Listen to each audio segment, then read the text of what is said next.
You know, as I listen to you talk here, it occurs to me you have a serious back problem, and you have had polio as a child, epilepsy, aneurysm. Have I left anything out? That's me. Right. But So it's, at this age, and you've now passed the 70 mark, that's no secret. yeah, Why do it? I love it. I mean, you're already widely recognized as one of the, 50 greatest guitarists of all time. Tremendous songwriter, tremendous performer. I mean, you've done it all, and you've done it all many times over through numerous decades. So why do you do it? So what? Why not Who cares about all that? Why not put your What are you boots up doing? What are you doing? Well, I have a passion. I have a passion for doing it. You're doing it because you love it. Oh. It's something you know how to do, and you want to do it because you know how to do it well. And you also know that you can reach out to people and bring things out that you think many people will miss. And if you do your interview correctly, you'll reveal something about this person that no one ever knew. And that's Dan Rather, and that's what you do. So what I do is very similar to what you do, and I'm doing it for the same reason. Right. I'm not, you're Dan Rather. You're not going to be more Dan Rather next week because of this interview, but it feels good to do the interview because you're doing what you do. That's what my thing is. I'm doing this because I think I can use my craft to do things. I can share a message. I can get awareness out there that these things exist and prove that they exist, win awards for it, you know. Let me go back to the polio days. Currently, a lot of people don't realize that polio once, not too long ago, half a century ago, was every mother's terror. Yeah.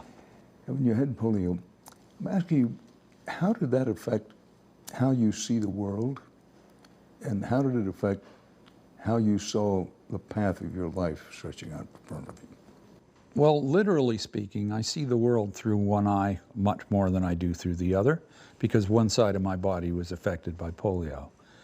On a physical side, I don't play very much with my left hand. I play mostly with my right hand. But my brain somehow has been able to gain something. There's some sort of focus where I can zero in on things and stay with them, and whether it's good or bad, that's what I do. So I use it like another tool. And the feeling of learning how to walk when I was 6, you know, learning how to walk over again and starting off again, and having to not be able to keep up with the kids in the schoolyard for a year or so. That was something that, you know, and I was never into sports because I wasn't that well coordinated. And I still have trouble walking in a straight line and things like that, even though I could be straight as a pin. Not that I am all the time, but when I am, I still have this thing. It's because my body's like one side's doing great and the other side's going, wow, look at that. Can I do that? You know, it's trying to do it. So I do all kinds of things to stay physical and stay physically in shape and keep training my body to keep up with itself. Did it change your idea of mortality at that early stage? I'm groping here because I had rheumatic fever as a child. Not as serious as polio, but very serious, no known cure at the time and all that.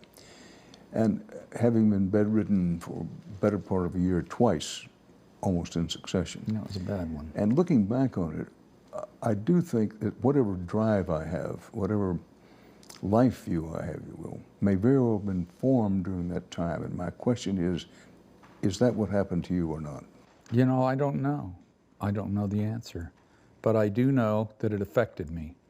It affected me, and it's still affecting me. I feel my body like I have two bodies. Well, one side I'm not quite sure exactly where it is. The other one I know right where it is. So there's something there that maybe that's tuned up part of my body to a point where keeping track of the other side as well as that side is, you know, something happened. It certainly didn't slow me down, I don't think. It might have helped me.